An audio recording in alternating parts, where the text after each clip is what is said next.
What's up, guys? This is RG giving you another high dimension broadcast. Here we are in Old Tristram Road, and I want to show you guys what my Demon Hunter could do with this high DPS, 238k DPS, and I will show you my items and my skill set right after I show you what's up with this Whimsyshire run. So here we go. Starting off in Whimsyshire, got some elite pack on me already, and I wanted to show you guys just how I handle this. So just showing you a little bit of the tactics that I use with my Demon Hunter here, and showing you how I actually complete this these packs here. So as you can see, I have really low HP, and that's because those guys are molten, and I'm doing a good job of actually just staying back and being a Demon Hunter that I am. As you can see, I used some of those health potions and they didn't go, my life didn't go up, which is actually a bug right now. So let's go ahead and just preemptively shoot some of these arrows, these elemental arrows out, as that guy will one-shot me if he gets to me, and he probably will now. So just need to make sure that you run away, as a Demon Hunter should, and make sure you don't get one-shot by these insane crazy ponies. So I am killing them quite easily and quite fast, and I want to show you that this build does work very well. So let's go ahead and plant these caltrops down when we see any kind of monsters, as they do give me extra DPS. And I'm pretty much shredding all of these flowers. So that high DPS and that high discipline is going to be able to let me survive, as well as doing a huge amount of DPS. And these runs are actually meant for groups. You don't really need to do these solo, as I can do them solo. I actually prefer doing them with my friends in groups, and it is more profitable that way, as the magic find chance goes up, and they drop faster, and actually have tanks that will tank for me, and it's just funner with your friends. I don't know if you guys agree with me or not, but it's just definitely funner with your friends.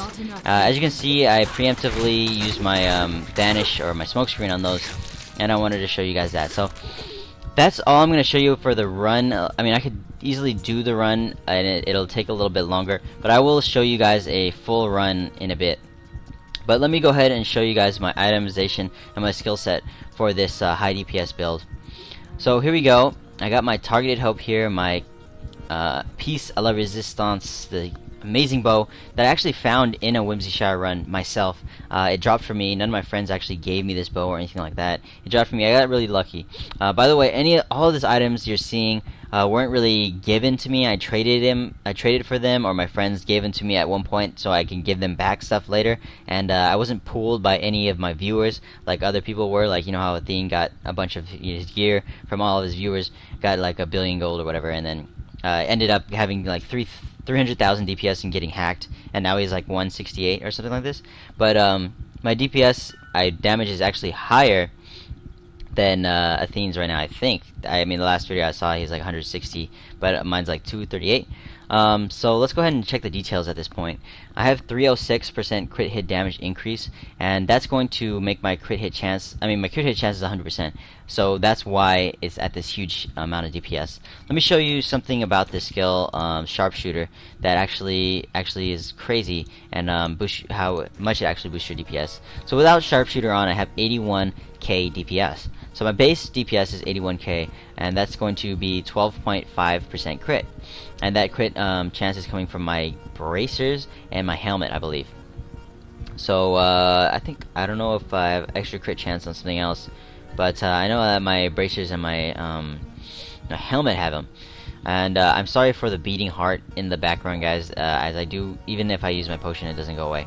So let me show you a bit of this here. Actually, you know what? I'm just going to turn that sound off in a little bit, as the sound of this these cloud level is a little bit bothering me. So let's go ahead and switch that out. So let's go ahead and go to the sound, put that master volume to nothing, apply that out and accept it, and I'll show you the rest of this. So the damage, huge amount of critical hit damage, 306%, and this is going to be attributed to my bow, my rings, and my amulet.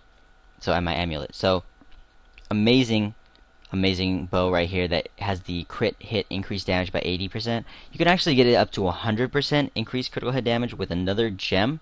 So I would suggest going for a bow with it's a two-handed crossbow with a socket in it, or a two-handed crossbow, high DPS with high crit percent damage. So with the socket, you can actually socket it with different things if you wanted to. Say if they nerf crit hit damage later in like another patch or whatever, you can switch the actual gem to like damage, straight base damage. So the sockets is actually the way to go for me.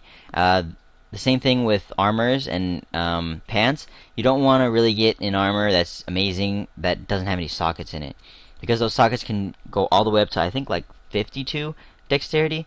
And they could also go with life if you want to switch it out with life. Say if in another patch where PvP comes and you want to switch it out with life, you're like, oh, I do a lot of damage, but I'm getting one-shotted and I need more life, then you can put life in there. So sockets is the way to go. You want to go ahead and get with rings with sockets. Anything that has sockets, get it. I think it's only pants, chest, rings, helmet, and bow and stuff like that, but they actually do go for a higher price. A lot of people have caught on to this and there's like, yo, sockets are the way to go. Sockets mean plus, you know, $100 or whatever much million gold that you use. So yeah, going back to the bow, I wanted to show you guys what I'm talking about with two-handed crossbows. The reason I am going with two-handed crossbows is because archery is very, very good with the crossbows. Two-handed crossbows right here, 50% increased critical hit damage. Now hand crossbows is 10% crit hit damage, or crit hit chance, sorry. So I want to go with these two-handed crossbows, as the sharpshooter does increase my damage by a huge amount.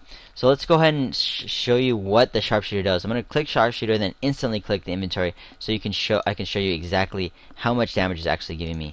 So there it goes. Actually didn't click it correctly. Okay, so it's actually cooling down because I'm not in town. So let's go ahead and go to town so I can show you what I'm talking about. It actually will still continue to cool down anyways, but maybe people don't like that bright contrast in the background there.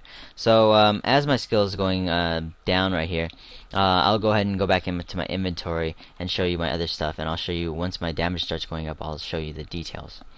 So another thing I want to show you guys, the gloves. Huge thing is the gloves. Attack speed, critical hit damage, dexterity. If you can get a high amount of those stats on them, as well as crit hit chance, you're golden. But those gloves are going to cost a huge amount of money or gold themselves. So here we go. The sharpshooter is cooling down.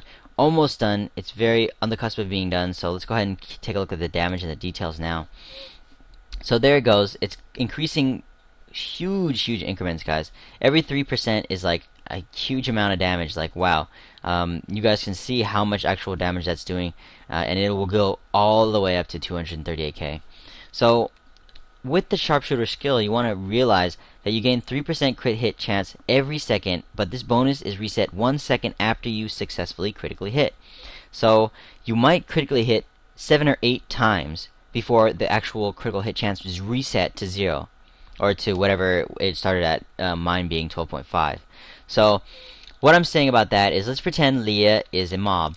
So I'm going to go ahead and attack Leah with the elemental arrow, and it's going to go 1, 2, 3, 1, 2, 3, 4. So like I hit Leah like 7 times within that 1 second, because I have a high percent attack speed, as well as having the elemental arrow moving slowly and the hungering arrow moving quickly. So I'm going 1, 2, 3, 4, 1, 2, 3, 4. So it's like all of those hit Leah within that 1 second period. So what does that mean? That means every single one of those is going to crit. 100% chance. As long as your crit chance is 100%. So obviously, once you crit and you hit those targets for that 100% crit, it's going all the way back down to, for me, 12.5. Now, how do we supplement that? We're going to supplement that with caltrops with the bait the trap, which is going to increase your damage by additional 10% critical hit chance. So that is what you're going to use. Athene uses jagged spikes, which I disagree with. I don't believe you need to have a bunch of enemies following you and have them do damage, your caltrops do damage. Let's rather have someone in the front, like a barbarian or monk, and you can have the caltrops on your feet, and when they're in the front right there, you're having that 10% additional crit hit chance at all times. So instead of having, for me, 12.5, I will have 22.5. So 22.5 base crit at all times, and then I have the sharpshooter ticking off every second, gaining 3% crit hit chance until I crit. And remember, I can use that huge skill right here. Nether tentacles, 1, 2, 3, 4, and Leah's get hit now. That means I need to use my hungering arrow right when she's about to get hit, or right when she gets hit. So I can get that huge amount of DPS boost right when I'm attacking. So that's pretty much the skill set I use, guys. Hungering arrow with devouring arrow, elemental arrow, nether tentacles, smoke screen, lingering fog, bat companion because of the hatred is indispensable, preparation with invigoration for that discipline and that time that you really need to smoke screen, and preparation. Usually when you're using preparation, you're going to need to smoke screen right afterwards anyways. So definitely use the preparation with that, and the caltrops. Back to my gear, guys, or let's go ahead and show you the passives. You definitely need sharpshooter, steady aim, and archery. Some people switch out steady aim for the Night Stalker, and this is just because survivability. So if you want to go survivability, you can go Night Stalker instead of steady aim. But I believe archery and sharpshooter is pretty much definitely needed in this build. The itemization is you definitely need movement speed on boots. You definitely need crit chance or crit hit damage on your weapon. You need attack speed, crit hit damage, high dexterity, and if you can, crit hit chance as well on your rings. The same thing goes for your gloves. So the gloves and rings are pretty much you're going for the same stats, and overall you really want to go for these stats: high crit hit chance, high crit hit damage, high attack speed, and high dexterity. That's what you're looking for as a demon hunter, and those 4 stats can actually go on your gloves, your rings, your amulet, and I believe you can get all of those on your weapon as well. But you probably won't get them all on your weapon unless you have like super godly roll on the weapon, and like it's just amazing. But and a socket, by the way, it would be like incredible if you could get critical hit damage and a socket with critical hit damage in it. That would be amazing, and it's high dexterity or like plus attack speed also. I mean, it would be ridiculous. Somebody would probably buy it for like $1,000 in real life, or maybe even more. So the Andy's helm is indispensable. You need that crit hit chance on the Andy's helm. The crit hit chance on your bracers indispensable. You need a high dexterity crit hit chance on your bracers. The Dead Man's Legacy that I have is not the best in the world. If I would want to go for the best in slot, you would want to go like 155 dex, attack speed 20%, increase hatred regeneration by like the highest you can go. I think it's like 1.1, and then instead of hungering arrow, you would want to go for the elemental arrow for PvE. But hungering arrow is the second best one. Elemental arrow being the first best. You go ahead. Hungering arrow is like the second best, but I believe hungering arrow will be the best for PvP. You also want to go for a socket. If you could do that, it would be amazing. If you can get a socket on that.